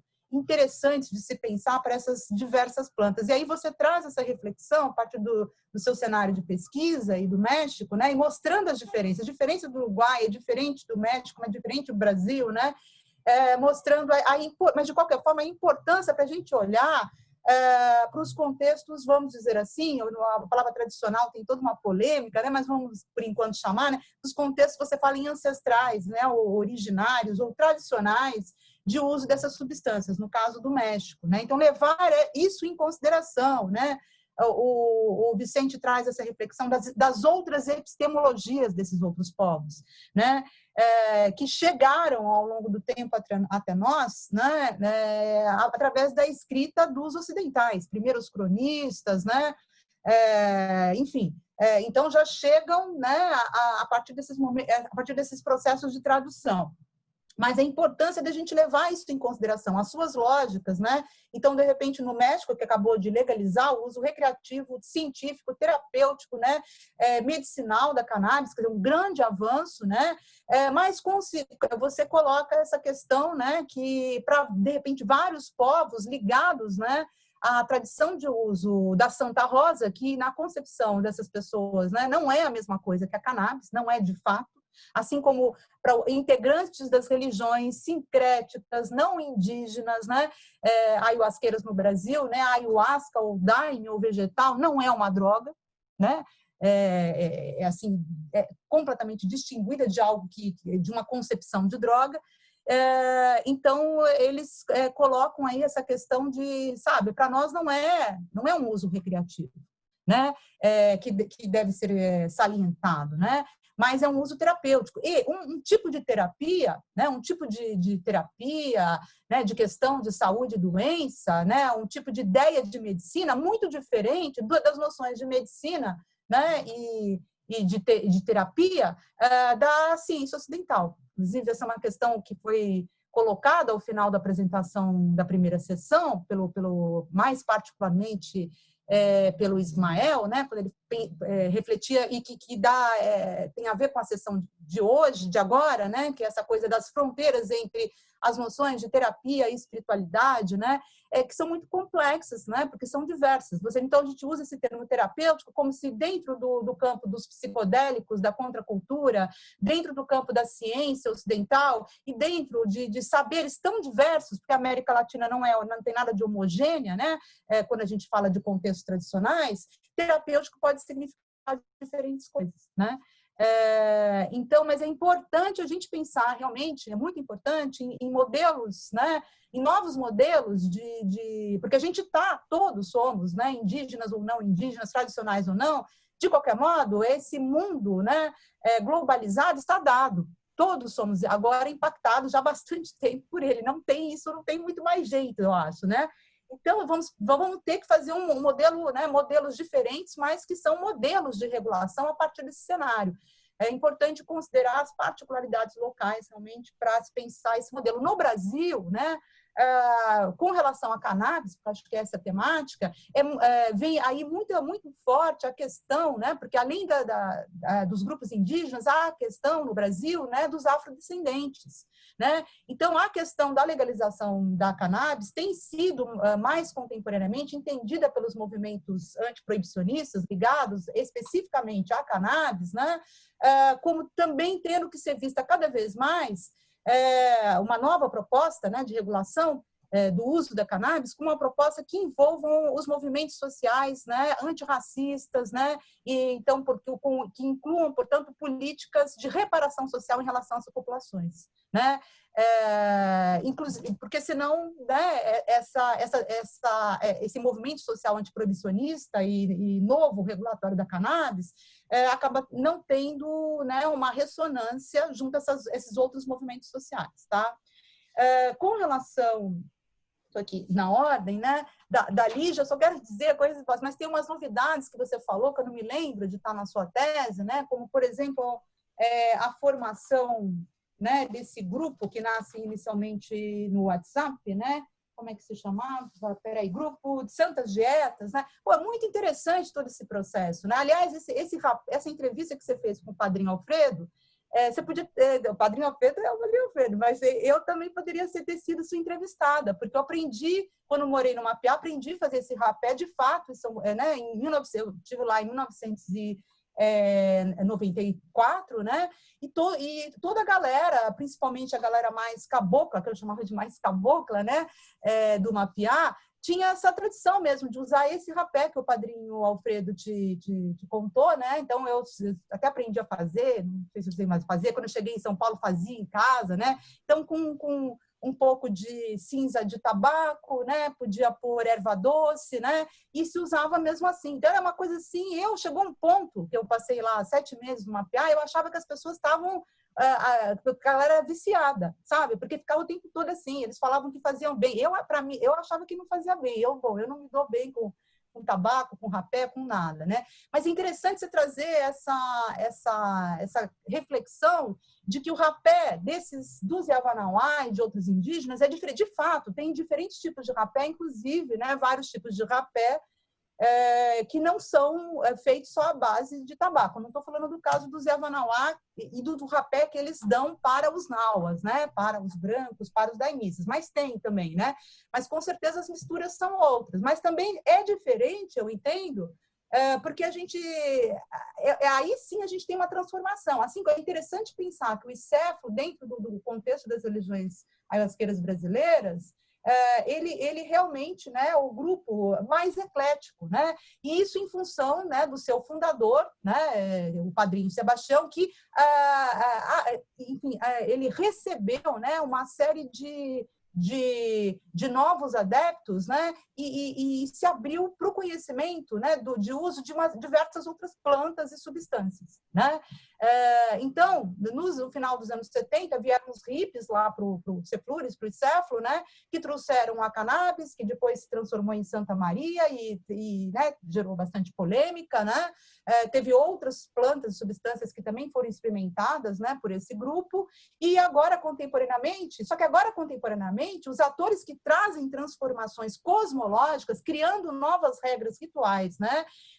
E novos elementos cosmológicos, são os indígenas. Então, isso é muito interessante. Então, não é só um novo rapé, né? Mas são novos agentes, tá? O rapé também como uma planta, né? Agente, né? Que esses Yavanawá, esses indígenas, utilizam para capturar, né? Isso é uma coisa que está na sua tese e depois em outros trabalhos que você apresentou pós sua tese, né? Construir novas alianças estrategicamente, né? Com esses brancos. Então, isso é realmente bem interessante. Sí, sí. Tenemos que seguir con los participantes. Si podrías nomás terminar, por si hay otras preguntas. Uma pergunta para o Vicente, muito interessante, só que assim, eu conheço mais relatos dos usos tradicionais de coca na região da Colômbia, da Venezuela, né? Da região do Putumayo. E aí, pelo menos o que eu conheço, para muitos desses povos indígenas, né, como os Muiná, por exemplo, né, a coca, ao que me parece, né, pelo que eu já li, estaria mais ligada a uma sensação de esfriamento, né, esfriamento, inclusive, da palavra, né, não de calor, mas ao contrário, né, de uma temperatura fria, que justamente, né, possibilitaria, né, o desenvolvimento de uma palavra mais diplomática, né, desses povos e inclusive em situações em que esses povos estão diante de representantes do narcotráfico, da guerrilha ou do Estado, né, colombiano, por exemplo, né? Então vários assim etnógrafos, antropólogos apontam isso. Então um pouco, né, tanto a coca quanto o tabaco, né? O ambio de tabaco, né? Então teriam essa função para esses povos tradicionais, dizem esses autores, né?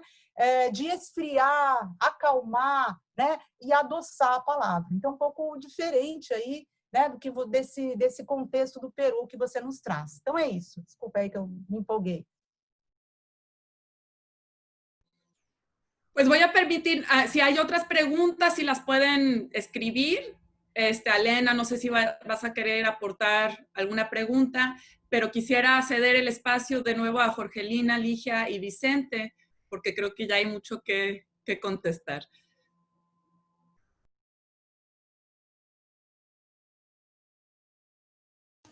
En el mismo orden, ¿verdad? Como quieran. Si tienen ya algo en mente, adelante. Yo un poco breve. Sí, cuando hablabas esto de la coca como un ser, creo que nuestra visión, puedo decir más desde una visión antropológica, pues es como que todos somos el centro del universo, esta noción antropocéntrica, que todo gira alrededor de los humanos y que no importan en este sentido ni los animales ni las plantas.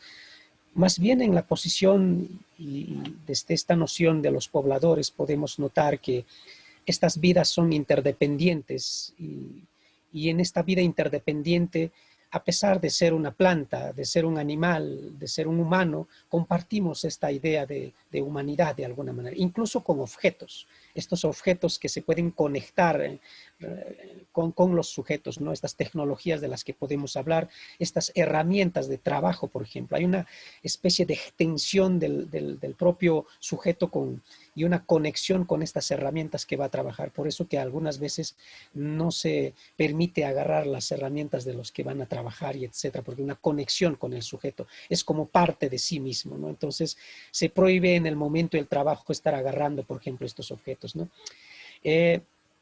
En esta misma peregrinación hay un lugar donde se juega con las piedras y ciertas miniaturas, por ejemplo, ¿no? En el que se van a considerar como reales posteriormente. Incluso se pueden comprar títulos profesionales y demás que luego se podrán convertir en realidad. Estas nociones, pues obviamente han sido como folclorizadas simplemente porque encajan muy bien en esta lógica de la folclorización, definitivamente. Pero lo importante cuando uno conversa, cuando uno es peregrino, y comparte estas prácticas, nota esta diferencia, ¿no? Y te dicen, esto es real, esto me pasó. Sentí que alguien, cuando estaba bajando a punto de caerme, noté que alguien me sostenía de la parte de abajo, ¿no? ¿Cómo hablar de todo esto si nunca hemos sido parte de ello? Y este es algo que conecta un poco con esta antropología emocional, hablar de nuestras emociones y las cosas que vivimos. No podemos hacerlo si no hemos experimentado de alguna manera esa práctica y creemos que desde afuera podemos decir, no, pues se trata simplemente de creencias que tienen los pueblos. Y en ese sentido, pues las plantas en los Andes, por ejemplo, todavía en algunos lugares se las cuida, hay una crianza mutua en el que no solamente el humano cría las plantas, sino también las plantas nos crían, nos alimentan, no solamente la tierra que trabajamos es alguien que nos cría y nos dota de alimentos, sino también tenemos que criarla, hay una relación interdependiente en este sentido y por eso se comparte esta manera de cómo convivir o covivir, podríamos decir, con estas entidades, ¿no? Por eso que la papa, el maíz, o como se llama también mamasara, la madre maíz, ¿no?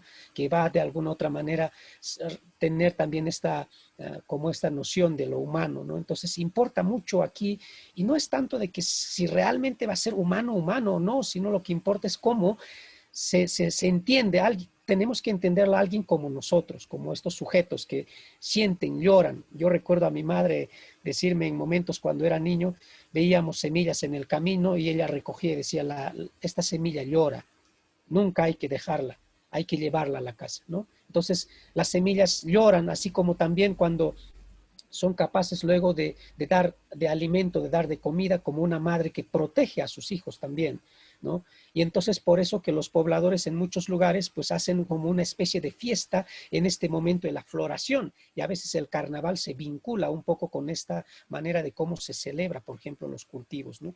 Igual podríamos hablar también de otros objetos también que tienen, y de animales igual, que es otro tema también interesante en ese sentido.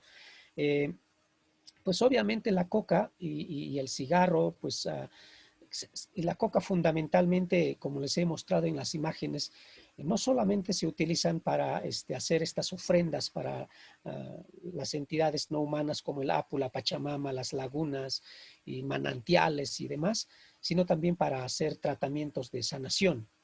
En casi todo en estos tratamientos de sanación va a utilizarse la hoja de coca, ¿no?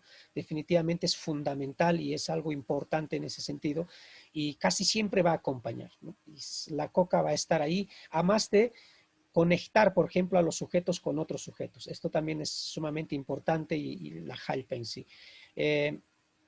Quizá este asunto más bien de cómo ahora se persigue a los productores de la hoja de coca, se quiere erradicar realmente la producción de la hoja de coca y sobre todo sin pensar quizás en estas nociones y los usos que tiene para las comunidades, porque si bien es cierto con esta lógica de que la coca es droga, pues son tantos los pobladores que mascan la hoja de coca y seguro que los andinos estamos totalmente drogados.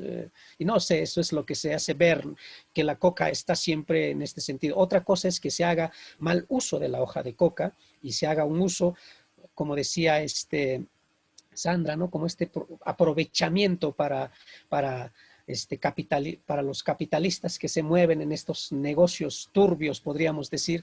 En ese sentido sí, pero no todos los pobladores van a usar en esa dirección y más bien son los pequeños consumidores o productores de hoja de coca que terminan siendo perseguidos, ¿no? Sancionados, incluso hasta masacrados precisamente por este hecho, ¿no? Y pues nada más quería comentar esto y gracias. Muchas gracias, Vicente. Jorgelina, había visto que ajá, adelante. Bueno, voy a tratar de ser breve y tratar de contestar todo. En primer lugar, ¿cómo se siembra la Santa Rosa y cuál es el proceso desde que se siembra hasta que se come. Pues todos los curanderos en su casa siembran la planta, pero de una forma escondida, por supuesto. Y también dicen que, yo esto no lo he visto, pero que pasa una señora a vender Santa Rosa y que vende una lata como si fuera una lata de atún, a 80 pesos la lata. Yo llevo ahí 15 años haciendo etnografía y nunca he visto a esta señora, pero sí, digamos que todos los curanderos plantan. Cuando la planta ya está amarilla, la cortan. Esto, los curanderos dicen que en este momento es cuando ya está lista para el proceso de volverla sagrada, digamos. Entonces, después de que se corta, se ponen en bolsas de plástico, de tal manera que durante todo el día está transpirando al sol, y en la noche se coloca la misma bolsa de plástico en el altar del curandero. Esto pues se le hace varios rituales, se le hacen varios rezos, y el tallo, que el tallo no lo usan para comer, se devuelve al cerro. Esto que quiere decir que se lleva al cerro donde viven las antiguas, que es la casa de la Santa Rosa y otras antiguas, y se pone al lado del altar, y pues ya con las lluvias, el crecimiento del pasto y todo esto, pues digamos que el cerro se come el tallo de la planta. Después de varios días que se hace este proceso con las hojas y con la flor, de que va al sol y luego va al altar del curandero, pues la planta ya está lista para ser comida. Entonces digamos que yo creo que este es el proceso que transforma a la marihuana en Santa Rosa. Y bueno, eso por un lado. Por otro lado, ¿quiénes son los que ofician la ceremonia? Pues los curanderos que la sueñan. Digamos que dentro de los curanderos otomíes hay varios rangos. Los que no sueñan con la antigua, por más que coman la Santa Rosa en el ritual, se duermen y quedan sentados durmiendo y no entran en trance, no cantan. Digamos que los otomíes mencionan que para prestarle el cuerpo a la Santa Rosa, poder entrar en trance y poder cantar en el ritual, pues hay que tener un corazón fuerte. Esta es la primera característica de un buen curandero, tener un corazón fuerte para poder curar y para poder prestar el cuerpo para las antiguas. Hay que aclarar que la Santa Rosa, bueno, en este caso estamos hablando de la Santa Rosa, pero el curandero puede prestarle el cuerpo a Situ, que es conocido como el diablo, por ejemplo, o a la sirena, que es conocida como la abuelita del agua, o al fuego, ¿no? Hay varias antiguas que se presentan durante el trance. Hay una conexión muy importante entre el sueño y el trance, ya que mencionan los curanderos que lo que ellos ven en el trance, que es las visitas al otro mundo, porque vienen a buscarlos las antiguas para ir al mundo de las antiguas, es lo mismo que ellos visitan en el sueño. Entonces, en este sentido, el sueño es real. Es real, no es una manifestación del inconsciente ni nada de esto como podemos explicarlo en Occidente, sino que es un lugar que es visitado por las antiguas, por los curanderos, que son llevados por las antiguas, y se visita en el sueño y en el trance. Pues realmente hay muchos relatos, ¿no?, a lo largo de la etnografía que narran cómo es este lugar de las antiguas, ¿no?, y que es equiparado a los cerros, a las cuevas, pues sí, a toda la geografía sagrada de la comunidad.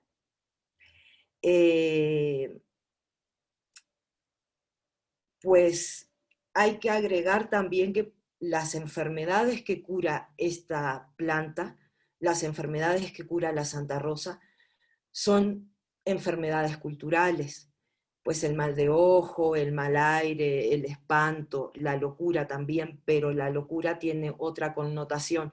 No podría ser traducido el sentido que tienen los otomíes de de locura con el sentido que tenemos en Occidente de locura. Iba a preguntar eso, ¿no? Que si la misma idea de locura se entiende de forma distinta.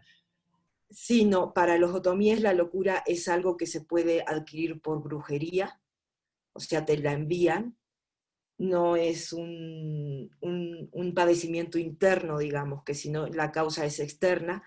Y aparte, pues también hay que decir que pues me ha tocado ver, por ejemplo, el típico, pues sí, el loco de la comunidad, pero Occidente es la única cultura que tiene lugares específicos para encerrar a los locos.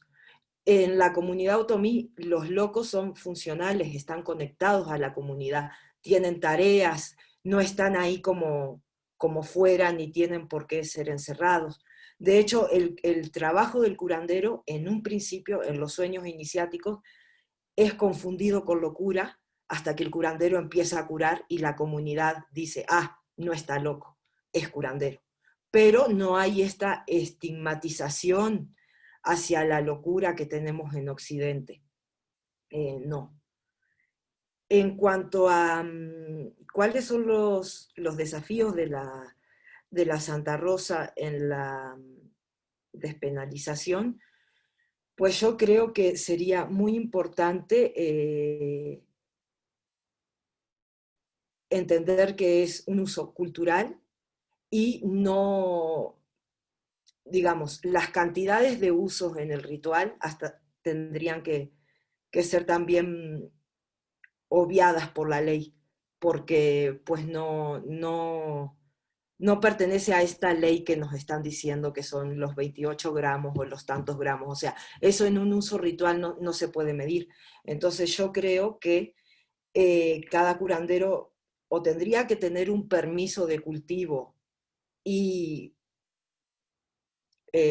portación de la planta que no pertenezca a la ley para la recreación, porque estamos hablando de otra cosa, o que se deje de plano pues el libre uso para las personas que sueñan la planta, ¿no? Porque, por ejemplo, ha tocado que el curandero sueña la Santa Rosa y la Santa Rosa le pide que la lleven a Chalma. Entonces sale el curandero, se cruza toda la Sierra de México con la Santa Rosa, y si lo para la policía, pues el curandero que le va a decir es que la planta me habla y me pidió que la lleve a Chalma. O sea, no hay ni siquiera un entendimiento, aunque se legalice el cannabis, va a pasar un tiempo para que se despenalice esto en la cultura, ¿no? Porque esto pertenece a una historia mexicana que hasta lo vemos hoy en día con las parteras. Las parteras no pueden trabajar en la sierra. Hay un tabú hacia todo lo que tenga que ver medicina tradicional, porque en México curar y ser indígena es un delito, por más que haya 1000 usos culturales. Este de la Santa Rosa, las parteras, los sobadores, los hueseros, y infinidad de prácticas que conforman la medicina tradicional mexicana, que son un tabú. Y también este discurso que nos dice que la Santa Rosa no es marihuana, pues también pertenece a un contexto histórico y territorial desde la historia mexicana hasta el narco en México. Entonces, pues también no se puede decir abiertamente que es una planta ilegal hasta ahora, ¿no? Esperemos a ver cómo va el rumbo de esto, de este simulacro que estamos viviendo ahora de la legalización. Y con respecto a las diferencias que preguntaba Sandra sobre fumar y comer la flor, pues esto de comer la flor también pertenece a una historia que viene desde la época prehispánica en México, que lo vemos en muchas culturas, no solamente en la otomí. En el caso de las flores divinas, las flores sagradas, las flores que curan, las flores que se comen.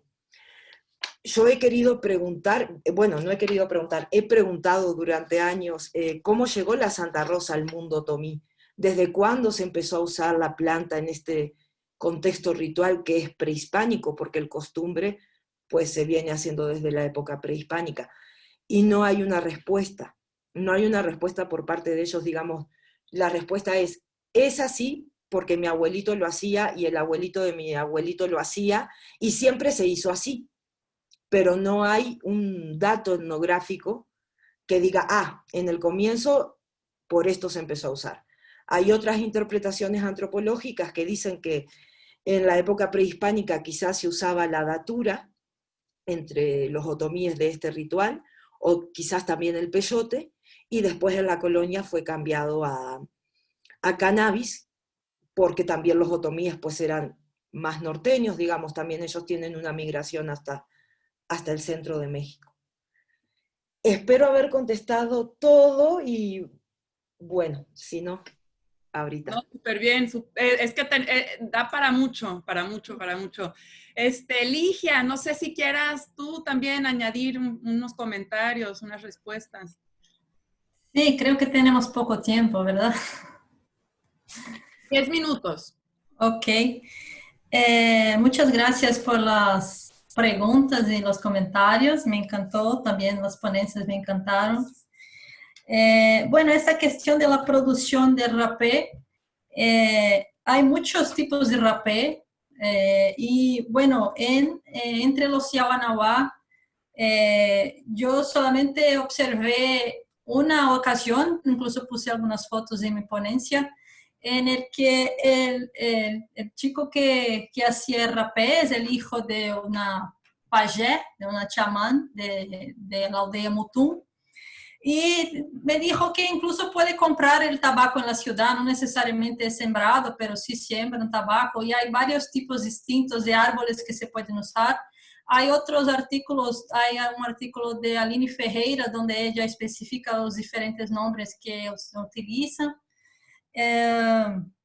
Y también pueden añadir otras cosas como canela, también pueden cambiar un poco.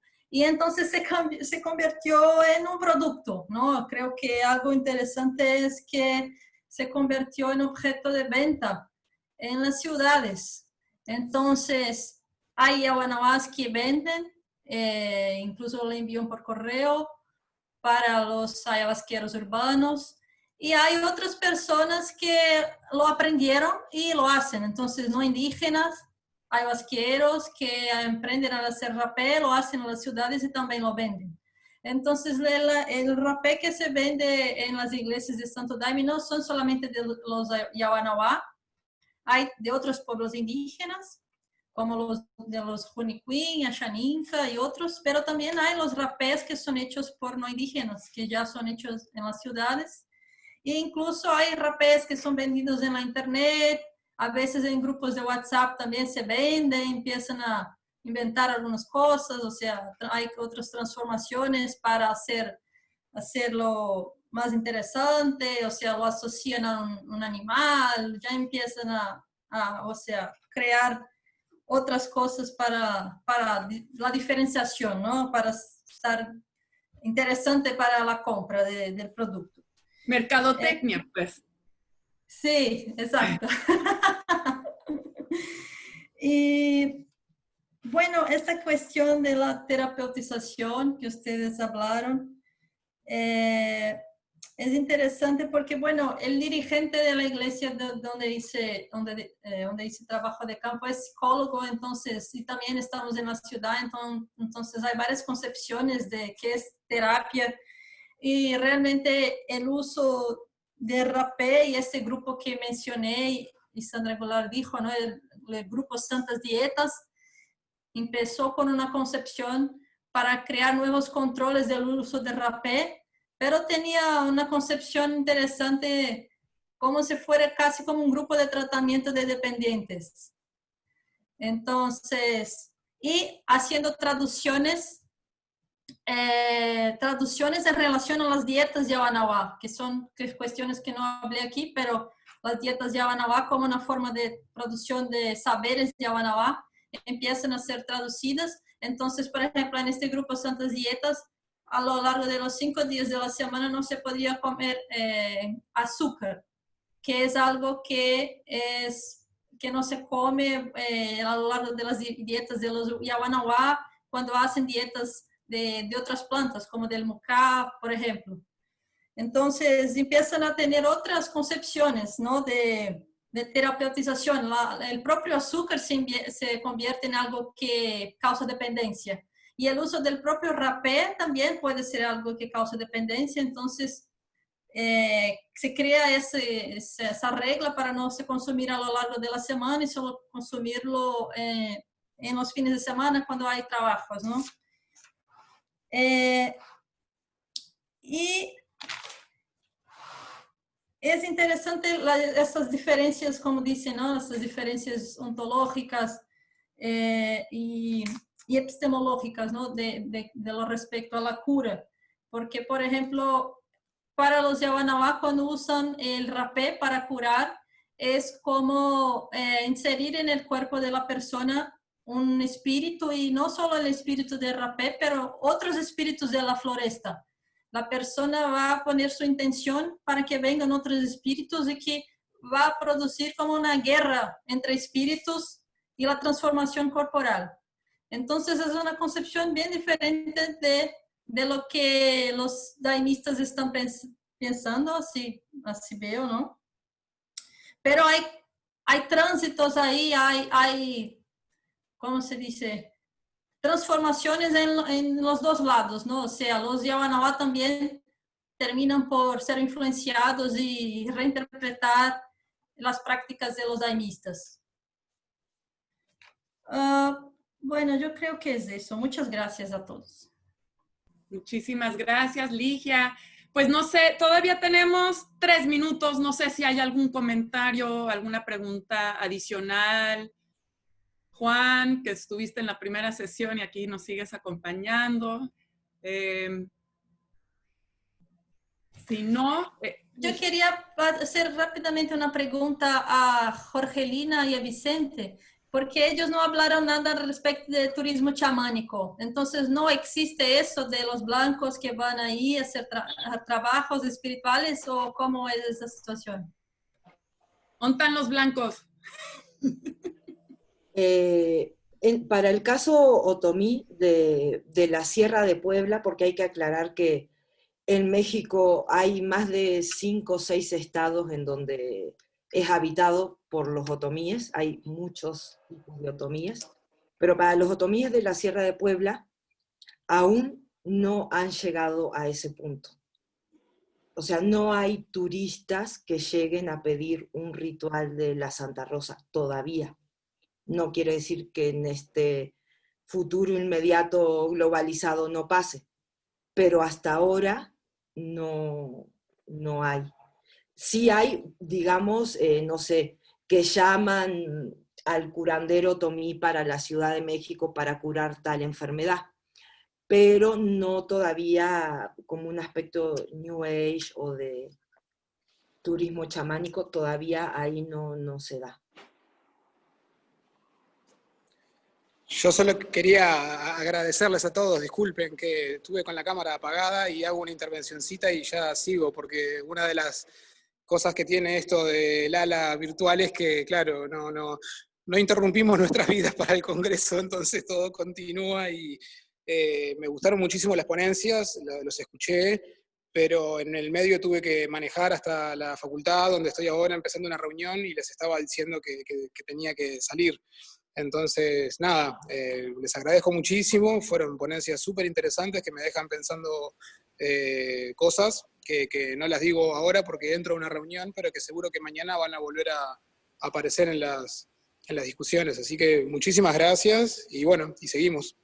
Y los dejo, disculpen que tengo que salir. Muchas gracias. Vicente, no sé si quieres contestar la pregunta. Sí, en el caso cusqueño, pues como verán, es un atractivo turístico bastante importante por Machu Picchu y no solo por sino por mucho más. Y básicamente, pues también este turismo que va a visitar a los especialistas o chamanes, mal llamados chamanes, ¿no? Y por ahí han empezado a surgir chamanes por todo lado, ¿no? Chamanes que a lo mejor ni siquiera en algún momento lo han sido, pero incluso algunos antropólogos también dando clases o sesiones de chamanismo y dando conferencias en el mundo entero.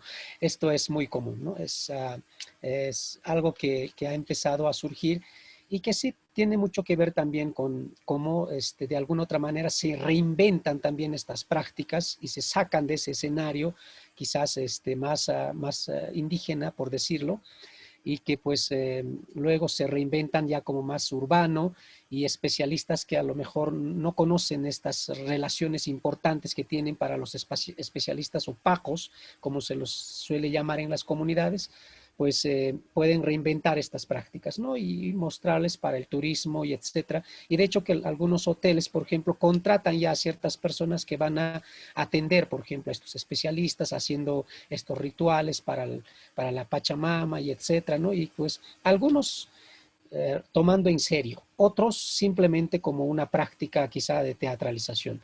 Pero hay otros que sí se han tomado en serio su papel y pues respetan estas prácticas de los pueblos, algunos incluso invitan también y ahora pues muchos de los pobladores en estas fechas de agosto, que es donde la Pachamama siente hambre, pues suelen venir muchos especialistas rituales de comunidades para ofrecer este servicio para los pobladores en la ciudad y pues muchos de los pobladores de la ciudad van a prestar este servicio, van a necesitar de este servicio de los especialistas rituales para hacer la ofrenda, por ejemplo, ¿no? Entonces, tanto el turismo por un lado, pero también la gente que vive en la ciudad va a requerir también de este servicio de estos especialistas, pero al mismo tiempo que hay otros que lo ven solamente de manera comercial, mientras que hay otros que sí están tomando su papel un poco más en serio y pues también innovando, respetando también las prácticas de alguna manera, ¿no? Entonces, tampoco es algo que no se pueda innovar realmente. Yo he escuchado en el ámbito urbano a los altomisas que antes normalmente se escuchaba que los altomisas, que quienes dialogaban con estas entidades no humanas como los Apu y la Pachamama, se daba solo en ámbitos rurales, pues ahora más bien se da en ámbitos más urbanos.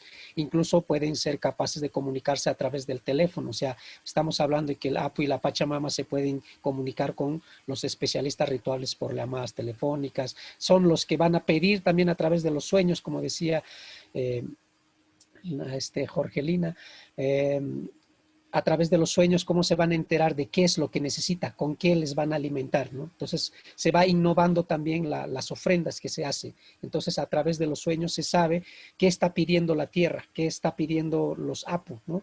Entonces, de acuerdo a eso van innovando las ofrendas, ¿no? Y van añadiendo dulces, galletas, cosas que anteriormente no se hacía, era con más productos de la zona y etcétera, ¿no? Entonces, esto va cambiando también, lo cual muestra que hay una capacidad de innovación constante entre los pobladores y también entre los que van a hacer uso de estas prácticas. Nada más esto, muchas gracias. Muchísimas gracias, Vicente. Pues ya con eso cerramos esta mesa. Solo para recordarles que vamos a tener la última sesión del simposio mañana a las 10 horas de Uruguay, a las 9 del Caribe, Venezuela, 8 Colombia, México, Centroamérica 7 y bueno, Califas, donde estoy yo, tempranito a las 6. Así que nos vemos con el cafecito. La sesión se llama Globalización, Política y Legalidad de las Plantas Sagradas. Estará Janaina Capistrano, Sandra Goulart, Elena Caicedo y su servidora. Y bueno, también vamos a estar subiendo estas sesiones a YouTube para que las vayan viendo y compartiendo. Así que muchas gracias y hasta luego. Hasta luego, gracias. A todos, muchas gracias. Muchas gracias, hasta luego. Gracias. Obrigada.